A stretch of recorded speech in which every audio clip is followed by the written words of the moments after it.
Hello everybody, my name is Mr. Ludi, and as many of you probably know, I used to be one of the 8th grade science teachers at New Augusta, but now I'm teaching chemistry and engineering at the high school.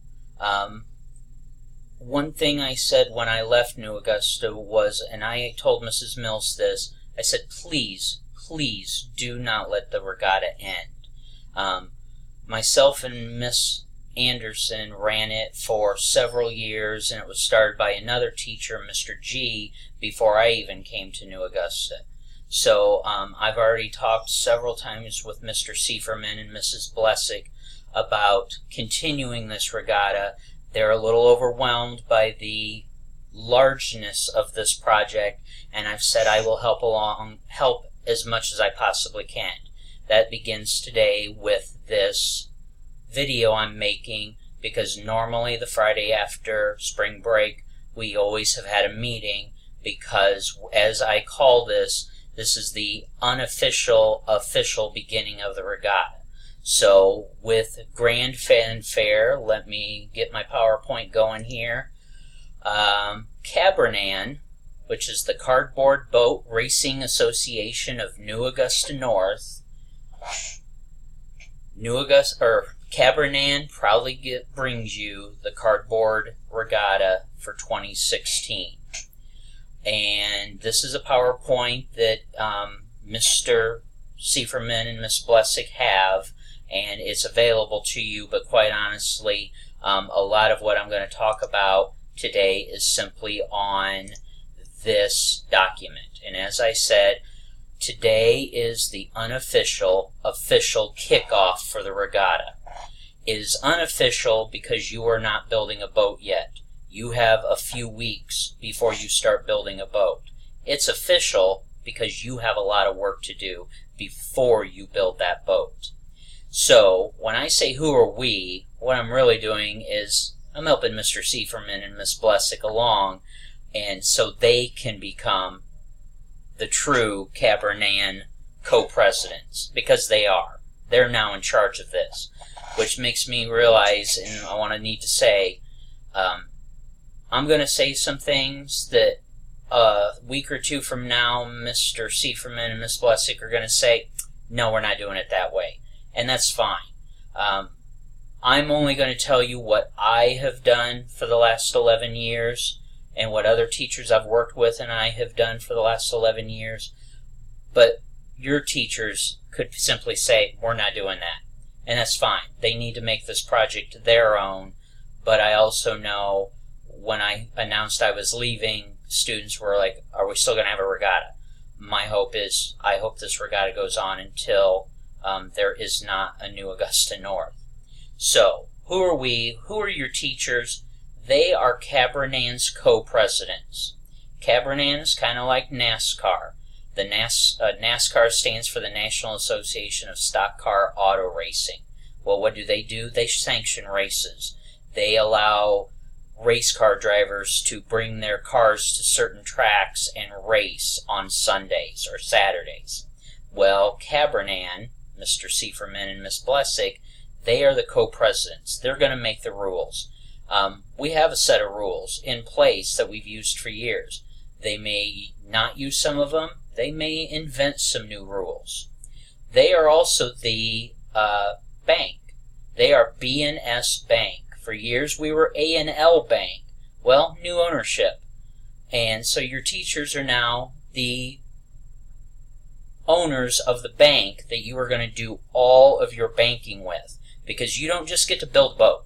You have to pay money, fake money, to build your boat. 3, they are also the hardware store, because you don't just get a piece of cardboard and have fun for 3 weeks. This is a school project. You're going to be writing checks. You're going to be measuring. You're going to figure out the area and the volume of cardboard, styrofoam. And every time you buy cardboard, styrofoam, duct tape, you are going to pay the hardware store with money that you have in the bank in order to put something on your boat. Also, they are the attorneys at school. They will keep a watchful eye over your contract and help your sponsor make certain you are holding up your end of the deal, because you are going to get a sponsor. You are going to write a contract with them, and in that contract you are going to give them things, help, support, good behavior, and what they're going to give you is money. And then you got to keep your sponsor happy, because if they're not happy, they'll drop you, and then you can't build your boat. You got to go get a new sponsor. So the purpose of today is to talk about teams and sponsorships. Teams should have a name, soon a crew chief, and a logo as soon as possible. So in years past, typically by today, you should be in a team. Teams typically consist of 7 to 9. In high ability honors pre-AP classes, that could be 6, because I don't mind having smaller groups in higher level classes. You should have a team of people in your science class period. You're going to spend the last 3 weeks of school building this boat and working on it. They have to be people in your class. Because if we start having people from other classes intermingle working on a class, then all of a sudden we have kids trying to skip math and skip English class because, those classes aren't important anymore, we have to go work on our boat. No. You'll have an hour every day starting in mid-May to work on your boat. So the team needs to be in your science class. You need to now come up with an appropriate name for your team. I don't even want to give any examples because I don't want to give you a team name. But in years past, all I say is that the team name needs to be school appropriate. Funny story from a few years ago, several years ago. I believe these students are probably graduated from college by now. But several years ago, I had a team. In those years, I put the teams together. And I did the teams purely on grades. I had a bunch of, I had a third of the team with A's, a third of the team with C's, and a third of the team with F's. And then I kind of just moved the teams around until all the teams were about the same size and had about the same grades. And a team that just happened to get put together in one team or in one class completely by random, the team was completely, let's say, Caucasian students. They then start working on a team name, and they come up one day with big smiles on their faces, and they say, "Mr. Luty, can we be called Team Crackers?" And I smiled and I said, "No, you cannot be called Team Crackers." They said, "But don't you get it?" And with big smiles on their face, they know what they're doing. They say, "Don't you get it? Like saltines, like Ritz, crackers." I was like, "I get it. I am not going to let you be that name because I am not going to have a boat with 2 white kids floating across the Pike High School pool have a sign on the side of the boat that says Team Crackers. I am not going to explain that to the principal or the superintendent." So I got their joke. It was actually quite funny. I am not going to let that happen. And I never did. So make a school-appropriate name for your team. And don't pick something that is already a company. Don't be Team Adidas. You can't be Team Nike. Those are sponsors. Those are going to be on the side of your boat. You need to come up with a creative name for your team that's not, you can't be Team Nike sponsored by Adidas. And also, let's just jump to the logo if we're talking about your name. Your logo needs to be original. When I say original, if it means you find it on the internet and you use it, fine. But a couple years ago, a team wanted to be called All Stars. All Stars does not scream to me a logo. Well, when they came up with their logo, they just used the All Stars, like the shoe logo, like Chuck Taylor's All Stars. That doesn't work because now you're already a company who's going to be sponsored by a company, That doesn't work. You also need to be coming up with a crew chief. Your crew chief needs to be a good leader who is good at motivating and not bossing people around. You know, a crew chief can say, hey, we need to do that, and somebody goes, oh, okay, yes, I'll do it. Instead of, you need to do that because I'm the boss. No, bad crew chief. So you need to, as soon as possible, have a team. You need to come up with a team name. You need to get a crew chief. And somebody, the artist, needs to start working on a logo. That needs to be hand-drawn. So why do you need this sponsorship? Why are we even having this meeting that will last a good portion of the class? Why are we here? It's because you need to get sponsorship for your team. Because the things that you're going to use to build your boat cost money. Let me be dramatic here and move my cursor around. The things you use to build your boat cost fake money. The 7 things you can use to build your boat are cardboard, duct tape, saran wrap, wooden dowel rods, those are like wooden sticks, styrofoam, clear packing tape, and plastic bottles. I repeat, the things you need to build your boat cost money. Clarify, even if you buy it with your own real money, and trust me, every single person on your team needs to go and buy at least 1 roll of duct tape. And I'm talking the biggest roll of duct tape you can possibly find.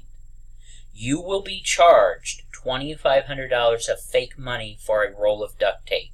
So if you buy a roll of duct tape that's that big, that's $2,500. If you buy a roll of duct tape that's this big, it's $2,500. So why not buy the biggest roll? Because in the project, you're going to be charged $2,500. But even if you buy it with real money, you still have to pay for it in the project. My first year at New Augusta, a student came in with a just stack of duct tape. He had 6 rolls of duct tape. And I walked up to him and I said, don't forget you need to write a check for that duct tape. And he looked at me and he goes, why? He goes, I already bought it with my own money. And what I wanted to say was, no, your mom who's a doctor and your dad who's a lawyer, they bought it. He didn't like that because he thought that since that's the point. A kid who has well-off parents should not get to build a better boat because they have more money, real money, and they can buy all the duct tape they want. A kid whose parents are not as rich as that, I know my parents weren't that rich, my parents are going to go buy the duct tape, but they may not be buying 6 rolls. But my team should be buying enough duct tape as a group of 7, 8, 9 people. They should be buying enough duct tape that we can have a good shot of doing well in the regatta. So even if you buy it with your own money, which you will, you still have to pay for it for your boat. And you will be charged according to the amount you use. Mr. Sieferman and Miss Blessick are going to give you, and I will help them do it if they need help, but there is this folder right here called the Student Regatta Flash Drive folder. And in this folder is an accounting folder. You're eventually going to make a Spanish-English commercial. Here's where you're going to find stuff for your contract and your sponsors. Purchasing sheet. There's a job list because, yes, you'll have a crew chief, but you also have people in charge of other things. But here in the purchasing list, you're going to pay for these things according to this list. So, for example, cardboard, there's 4 different ways to buy cardboard. And one of these is a good deal. One of these, you are getting ripped off. I'm not telling you which one's which. So, math students, if you want to start looking at this list and going, okay, we are going to buy ours by the square inch or the square foot, you figure it out. But sorry, I kind of lost my train of thought.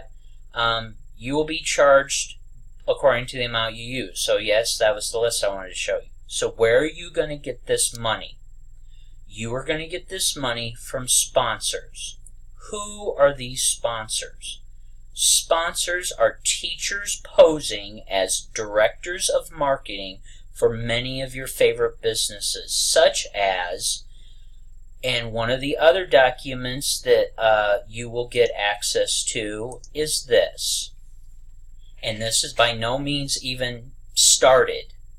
Normally we would have gotten a few names by now, but I need to help your teachers get out an email to all the teachers at New Augusta. But here's what's going to happen. Let me pick on a teacher that you all know and I know is at New Augusta. Mr. Kepley. Mr. Kepley last year was Amazon.com. Well, I'm going to assume, and I could be wrong, that he'll probably be Amazon.com this year. But let's say he decides, since I'm no longer there, let's say he decides to be the Home Depot. He could be the Home Depot. So and this is the list of sponsors from last year. So Miss Anderson, the science teacher, Miss Anderson, the math teacher, Miss Combs, Miss Craddock, Miss Dolson is always a popular teacher students go after. It probably helps that she has been the sponsor of 2 consecutive winning regatta teams. Miss Lamper, kids like Miss Lamper, and some kids just like to have Adidas on the side of their boat. I know Mr. Riggs has moved on, but he was Nike. And so here is a list of teachers from last year. Obviously, I've put quite a bit of room down here at the bottom as we add new teachers and remove teachers that have moved on. But I always put the list of the teachers last year so teachers can see what some of the companies are. But let's say you came to me and said, hey, we want you to be our sponsor. First of all, you won't do that because we have a process for this. But these are the teachers that, and don't talk to teachers about this. I'll say that again later, but do not go up to Miss Lampert and say, will you be our sponsor? We have a process for this. You need to follow it. And how you choose your sponsor, how you choose which teacher to go after is completely up to your team. I know students have gone after teachers because they like the teacher. Sometimes they go after the teacher because, oh cool, Nike. Yeah, we like Nike. Okay, whatever you guys decide to do, that's what you're going to do. So back to this. What is their job? The job of a teacher/sponsor is to decide who they want to sponsor. Who looks like they will be the best? I will be completely honest. I have seen teachers look at a portfolio, which we're going to get to. They get a portfolio in their hands, and when they get that portfolio, they immediately start to look through it, because this would probably be a good time to say this. And Mr. Seiferman and Miss Blessick, if you can get some of those portfolios that are left over from last year and show students what they look like. The reason we're having this meeting is you guys are, as a team, going to put together a regatta portfolio. The portfolio consists on the front cover of your team name and your team logo. So when a teacher gets this portfolio, they're going to look at it and they should immediately be wowed and impressed by your team name and the beautiful, colorful artwork of your logo. They are then going to open this up, and when they open it up, they are going to see a cover letter. And in the cover letter, and this is all here in contract sponsors, I believe. Yeah, right here. How to write a good solicitation letter. So, error. So here's a checklist on how to write a good cover letter. And here's a template. However, I will tell you, when I saw that teams had just basically cut my cover or my template and just filled in the blanks, and to show you how old this is a teacher who took over for Miss Anderson about 6 years ago in her maternity leave, in 2011. I immediately said no, because you couldn't even do an original cover letter. You just copied and pasted what I kind of gave you as an idea. Be original. In this cover letter, you need to introduce yourself. You need to say, here's who we are. You know, our team leader will do this because they have these qualities. Our artist, I hope you were impressed by our artwork. It was done by our team artist, this person. Here's who we are planning on having in the boat. You can have 1 or 2 people in the boat. Tell them about yourselves, and I mean yourselves as a team. And then you're going to have a biography, and now here's something you can simply fill in for yourself. You can copy and paste a school appropriate. I would not do a selfie. I would not do a picture of yourself you took in a bathroom mirror. I also wouldn't necessarily do a school picture, but do a nice picture that shows you, and then you're going to say each person's name, your team name, your birthday, where you were born. That was always interesting to find out students were born in Germany or Japan because they were their parents were at a military base. Your schools, where have you worked? This always throws people off. Have you ever made money? Have you babysat? Have you mowed lawns? What's your favorite class? Hobbies? Answer these questions, but don't just delete these questions and then forget what they are. Who are you in life? Write a paragraph explaining who you are. Do you plan on going to college? Have you won any awards? But then just simply highlight that and start typing, and then save it, and you will have that, a biography for everybody. So you're going to have this portfolio, and once again, your teachers can show you examples from last year. Your portfolio is going to be a team name and team logo on the outside cover. Then you open it up, a cover letter explaining what this is all about, who we are as a team, why we're asking you to be our sponsor, and then everybody signs it. And then you turn it, and you simply start to see a biography for every single person on the team. Team name, team logo, cover letter, biography for every single person on the team.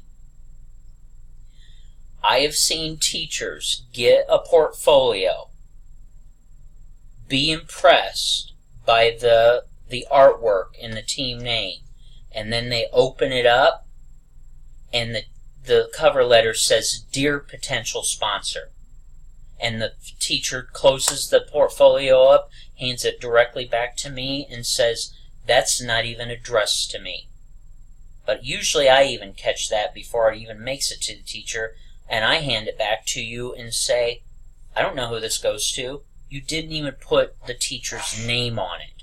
Or, in my case, "Dear Mr. Lundy, dear Mr. Lady, you don't even spell my name right. I am not looking at a team who can't even spell my name." And I've had kids misspell their own names on their biographies. I've also seen teachers take this portfolio, open it up, and okay, make it past the cover letter. It's addressed to the right teacher.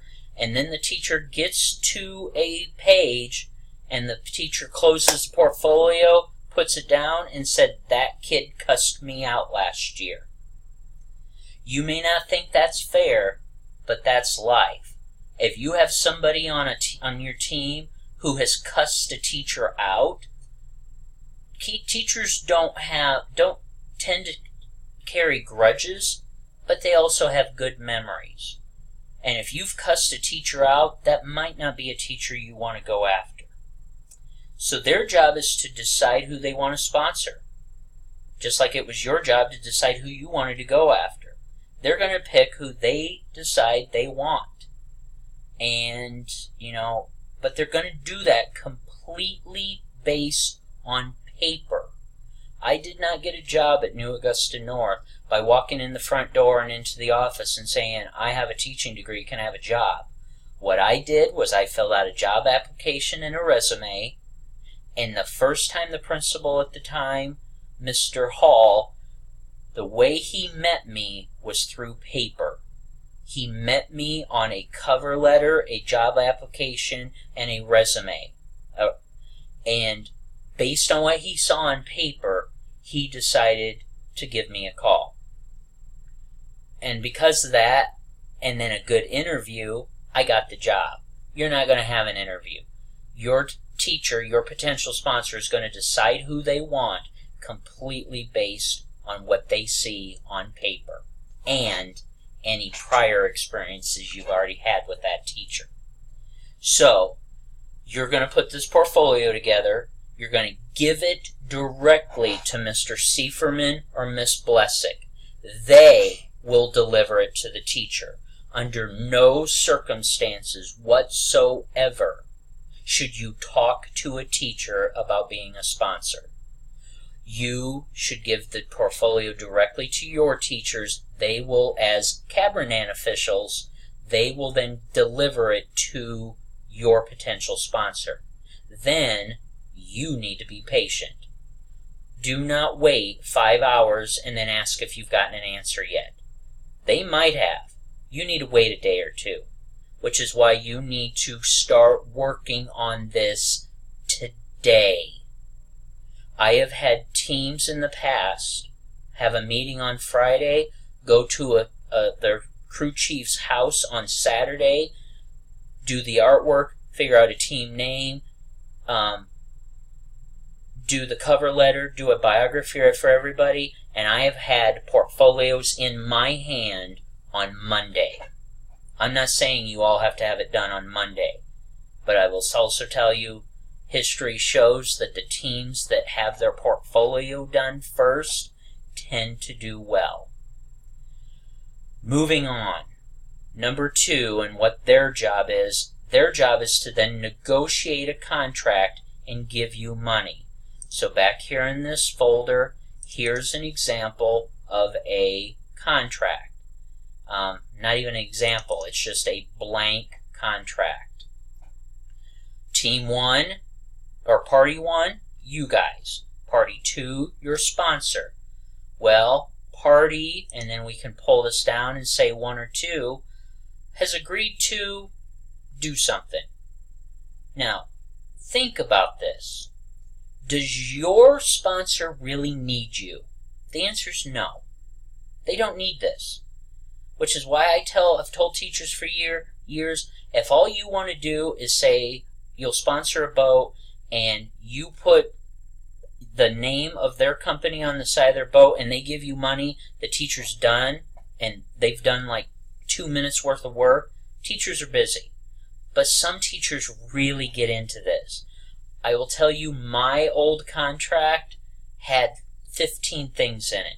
But one of them was that if you finished in the top 3 of the regatta, I would buy you McDonald's for lunch one day after the regatta was over. I just wanted to make it fun, but some teachers get really into this. But they don't need you. You need them. Several years ago, a team went to Miss Merritt and said, because Miss Merritt tends to be Starbucks, and a team one year went to Miss Merritt, who was Starbucks, and they wanted her to put into the contract that she would buy them Starbucks every Friday for 4 weeks.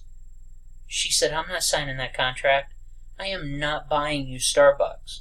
And they got all huffy and puffy like, well, fine, I guess you won't be our sponsor. And she was like, yeah, that's exactly right. I won't be your sponsor. You wanna entice Miss Merritt? Tell her you'll buy her Starbucks every Friday.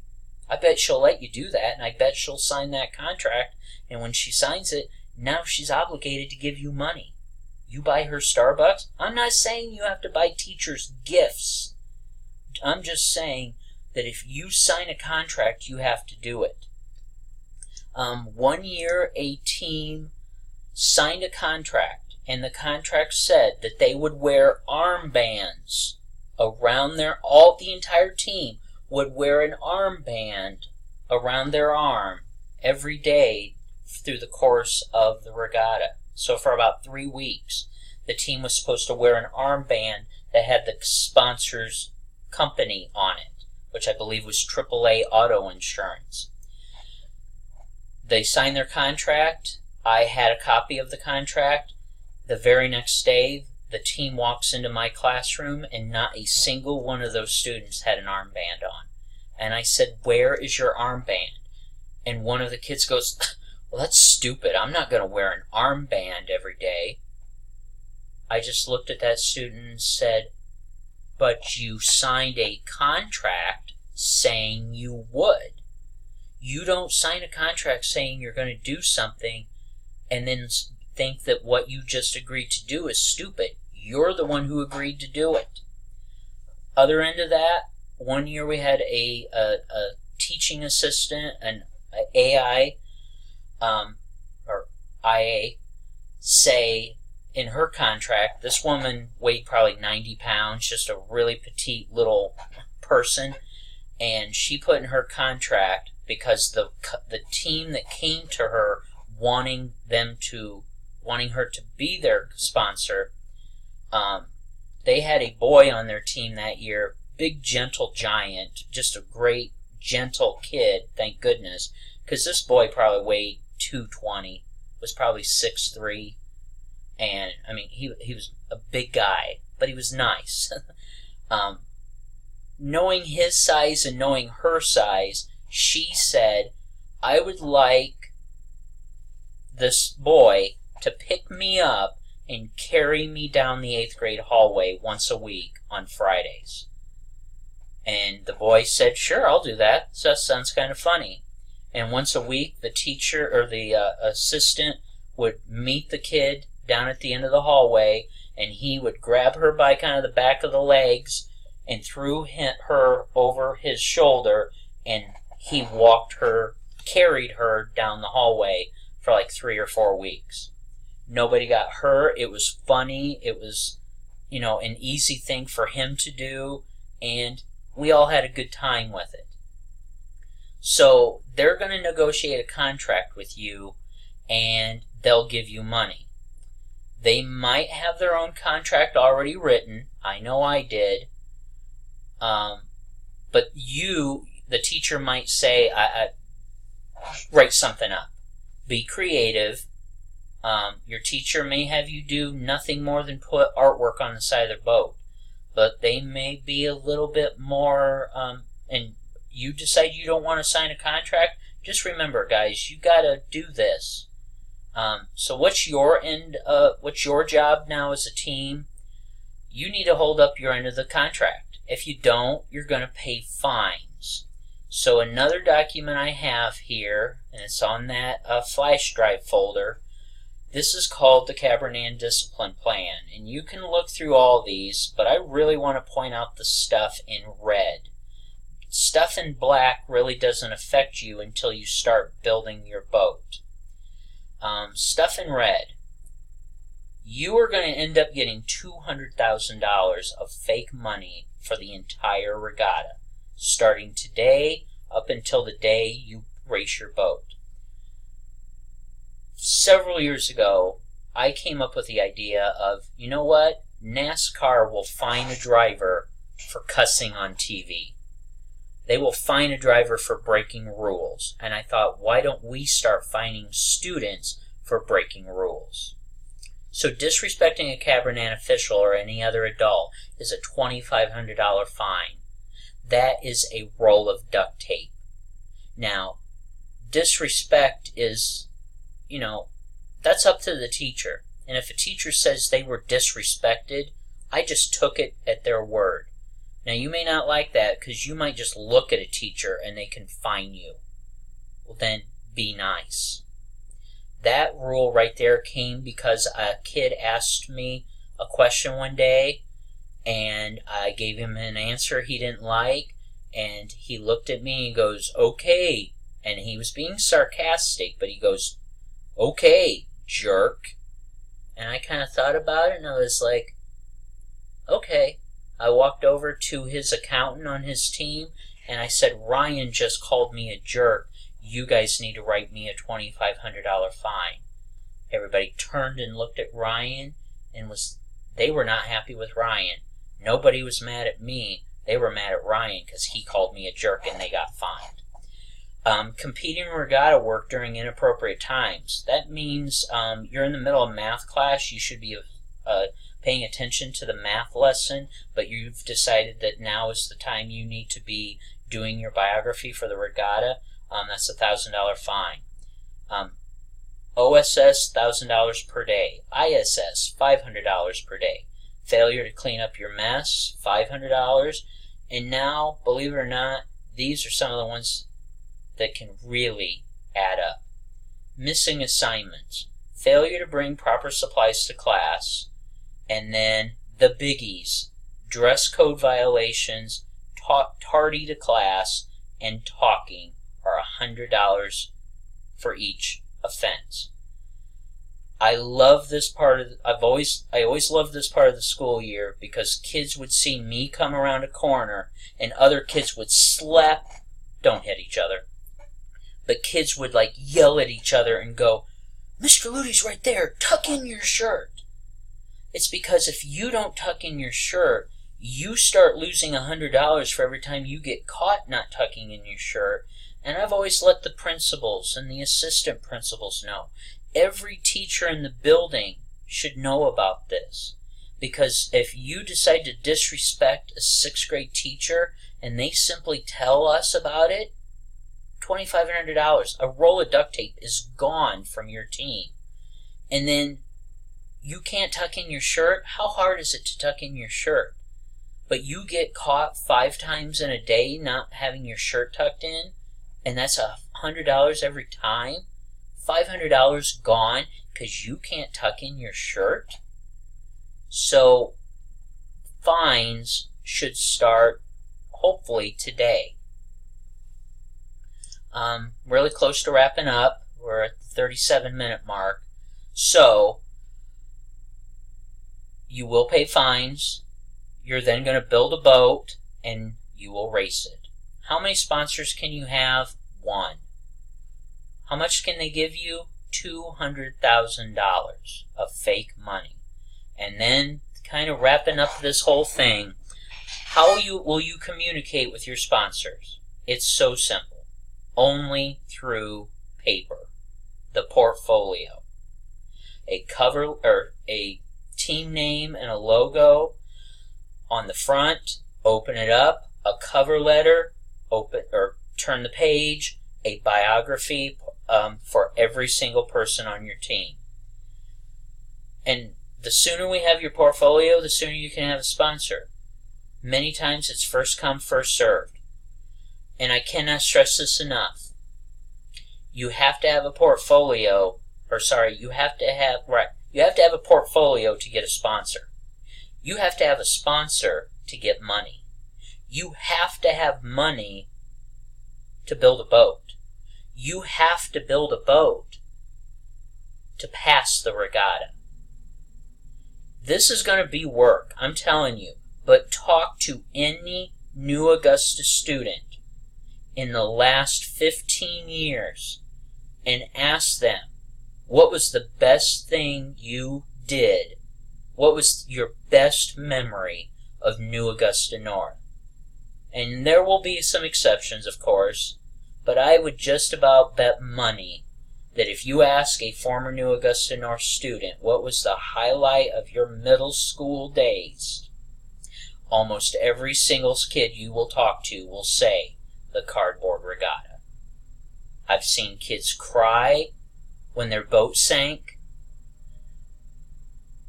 but it can also be funny when a boat sinks. And no, you won't flunk the regatta if your boat sinks.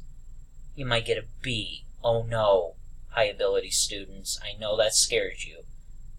But you could get a B in the regatta if your boat sinks. You'll survive. What do we stress? We stress quality. When will you start building your boat? Friday, May 15th, which will probably be another meeting to tell you what you need to do to build a boat. When is the regatta? Friday, June 5th, the last Friday of the school year. There's a PowerPoint on this, on the flash drive as well. It's what I actually started with. A lot of what I've just said is on this PowerPoint.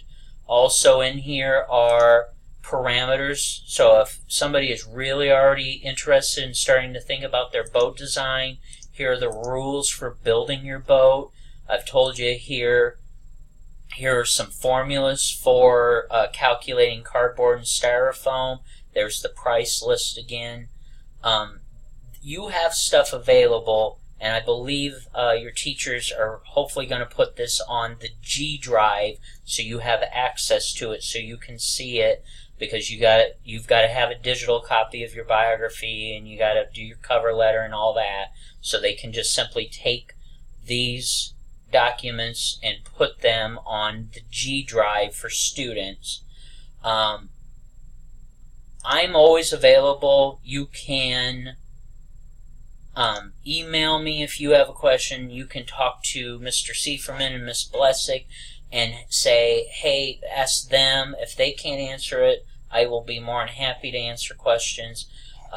You will probably be hearing from me again about this. I will definitely be at the pool on race day in June, because this is just a project that I absolutely love. However, I also kind of had to convince myself that the regatta is awesome, but I have to teach for 36 weeks and not 3. And my passion has been chemistry and engineering for a while, and that's why I had to go to the high school. I still miss New Augusta. I wish you guys luck. Get your portfolio done immediately. There is no due date. There is none. But you got to have it if you're going to build a boat.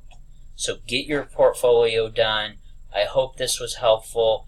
Mr. Seiferman and Miss Blessick are probably going to show you a video if they haven't shown you already. Good luck, and thanks for listening, guys. Bye.